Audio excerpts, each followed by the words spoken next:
About 4 years ago, I made a game called Goblinz where you, kill goblins, but then I wanted to improve the graphics, then make the mechanics better, and now I want to turn my dream game into a multiplayer game in about 3 months. So, how do you make a multiplayer game? Hey Tom, I had a quick question. How do you get started with multiplayer?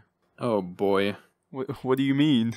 If you value your sanity, just don't.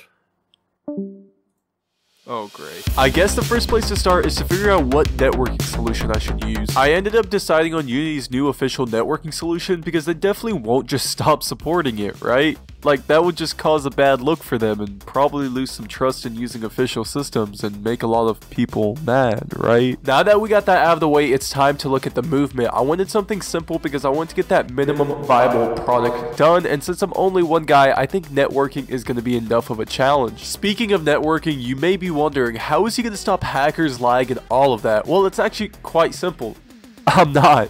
Since the game is going to be PvE, if you cheat, it really doesn't hurt anyone but maybe your friend's experience, and do I really care about you guys? No. So with that being settled, I got the player movement to be synced, but the urge to attack your friends is slowly starting to grow on me, so we need some weapons. So I went ahead and grabbed some old models we had lying around and got to work trying to create some sort of system that's going to allow the players to equip these weapons. Theoretically, this should be pretty easy since I've made the same exact system hundreds of times. The only extra layer I have to worry about is getting these players to all see the same thing, so it should be easy enough.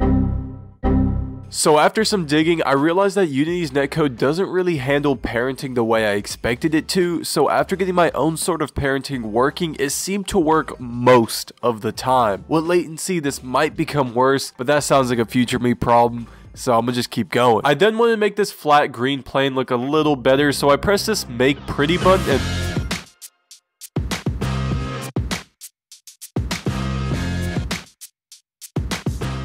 but with that, it's been already 3 weeks since I started this project, and well, we once again have a running simulator. And since I want to release something to the new patrons, oh wait, I haven't even told you guys about that. We've been working hard on reworking the Patreon page and wanted to give our supporters some more access to content. So each devlog, the goal will be to release a dev build for our patrons to try out and let us know what they think. So with that, I wrote down everything I needed to get done to have something playable, which is basically just going to be fighting your friends. So the first thing to tackle is the inventory.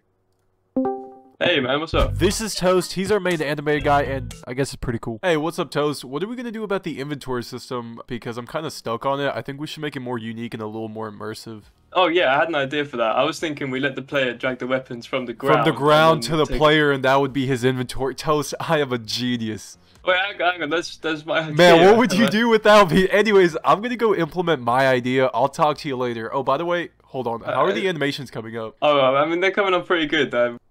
So here's the idea. The player presses the inventory button, which would zoom in the camera and have these nodes appear on the player. The player can then drag weapons from the ground onto these nodes and they would be equipped. Now you may be thinking, wow, this is actually really innovative and a unique way to create an inventory system. Wrong, I simply just don't want to deal with networking items and UI elements because that seems like a lot of work that I don't want to do. So after painstakingly implementing this system and getting it all to work over the network, it actually turned out quite nice. But we do need to give the player a reason to equip weapons, so I guess we're going to start out with implementing some melee combat. What I ended up doing was just playing an animation for every time the player presses left click, and honestly that kind of worked pretty well. But now I wanted to move on to something slightly more interesting, which is range combat. After talking with Toast, we decided to give each weapon type a sort of specialization. That way one friend can be an archer and one friend can be a sort of tank, and so on and so forth. Think of Terraria in the sense where you aren't really bound to any weapon types or restricted, but you'll have charms and armor types that'll make certain weapon types stronger. So we did some research on historical archers to figure out how they were utilized to see if we could take any inspiration to fix one glaring problem with archers in video games. Take Valheim for example. Whenever you use a bow and arrow, you kind of just run away from all the enemies and take pot shots. Now I know this is what archers do, but we also wanted to bring the archers into the combat and get them more involved.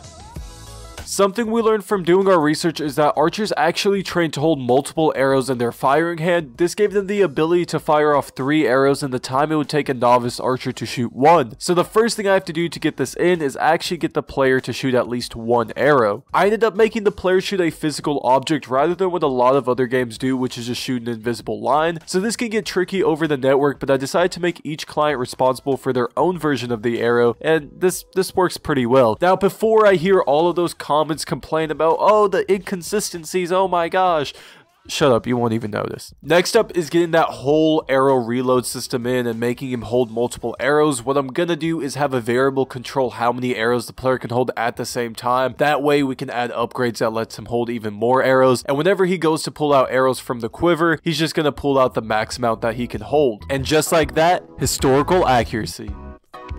Now to make this a little more interesting, I went ahead and added 3 different ways the archer can fire an arrow. There's a quick shot, a more accurate slow shot, and a heavy shot that shoots all the arrows. I'm not really convinced this will fix the issue with the archer just taking pot shots and running away, but I guess time will tell. So small problem guys, it's been about 2.5 months and all you can really do is like swing a sword and shoot some arrows that do not damage anything. And I have about 2 weeks left, and with my university starting, this is gonna be fun. The last thing I have to add is the ability to damage each other, and before we go in and add in all the cool effects, let's just go into the depths and get that back end to work.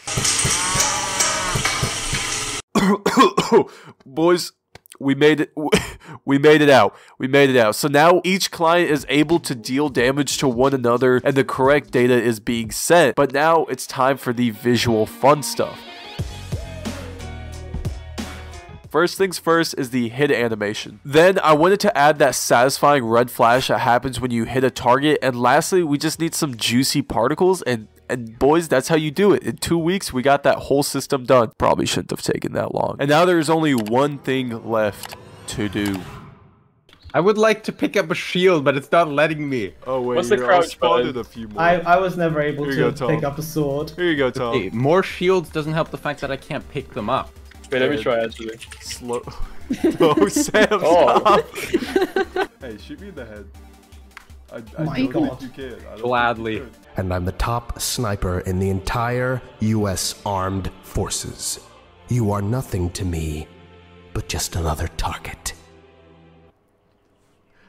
What? Big things up. What is going on? This guy just dies. Is that an axe floating in the distance?